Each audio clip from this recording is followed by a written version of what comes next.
ഒരു സഞ്ചാരിയെ സംബന്ധിച്ചിടത്തോളം ഈ ഭൂപടം വെറുമൊരു കടലാസ് മാത്രമാണ്. ഞാൻ സഞ്ചരിക്കാത്ത വഴികളില്ല, കാണാത്ത കാഴ്ചകളില്ല. കാടും മേടും കടലും എല്ലാം കണ്ടു തീർത്തു. പക്ഷേ ഉള്ളിലെ ആഗ്രഹം മാത്രം അടങ്ങുന്നില്ല. ഇനിയും പോകണം, ആരും ചെല്ലാത്ത, ആരും കാണാത്ത ഇടങ്ങളിലേക്ക്. അങ്ങനെയാണ് അസാധ്യമെന്ന് കരുതുന്ന ആ വലിയ തീരുമാനം ഞാൻ എടുത്തത്. മനുഷ്യരാശിയുടെ തന്നെ ഏറ്റവും വലിയ സ്വപ്നം. ഭൂമിക്ക് പുറത്തേക്ക്, നക്ഷത്രങ്ങളെ തേടിയുള്ള യാത്ര. ഇത് വെറുമൊരു യാത്രയല്ല, ചരിത്രത്തിലേക്കുള്ള കുതിപ്പാണ്. എല്ലാം തയ്യാറാണ്.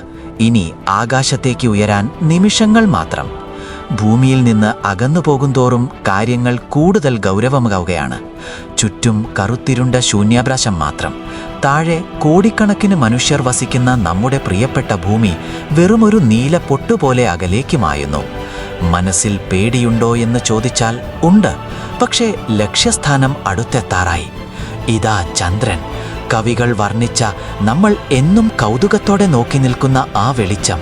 പക്ഷേ അടുത്തെത്തിയപ്പോൾ എന്തൊരു വിജനമാണിത്! ഇവിടെ വായുവില്ല, വെള്ളമില്ല, ശബ്ദം പോലുമില്ല.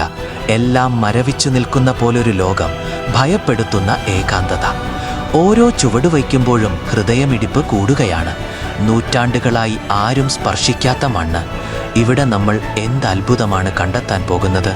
അന്യഗ്രഹ ജീവികളെയാണോ, അതോ പ്രപഞ്ചത്തിൻ്റെ നമ്മൾ കാണാത്ത രഹസ്യങ്ങളോ? ഒരു നിമിഷം, അതാ ദൂരെ പരിചയമുള്ള എന്തോ ഒന്ന് കാണുന്നില്ലേ? അതൊരു പേടകമാണോ, അതോ അത്ഭുത പ്രകാശമാണോ? എന്തായാലും നമുക്ക് അടുത്തുപോയി നോക്കാം. എൻ്റെ കർത്താവേ, ഇതെന്താ സ്വപ്നമാണോ? ചന്ദ്രൻ ചായക്കട മലയാളി സ്പെഷ്യൽ. ഇവിടെയുമുണ്ടോ നമ്മുടെ ആളുകൾ? അല്ല ചേട്ടാ, ഈ സ്പേസ് ഷിപ്പ് പാർക്ക് ചെയ്യാൻ ഇവിടെ സ്ഥലമുണ്ടോ?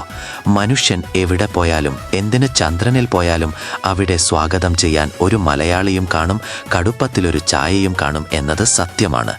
എന്നാൽ പിന്നെ ഒരു ലൂണാർ സ്പെഷ്യൽ ചായ കുടിച്ചിട്ട് ബാക്കി കാര്യം നോക്കാമല്ലേ? ചന്ദ്രനിലിരുന്നൊരു ചായ, അത് അടിപൊളി തന്നെ.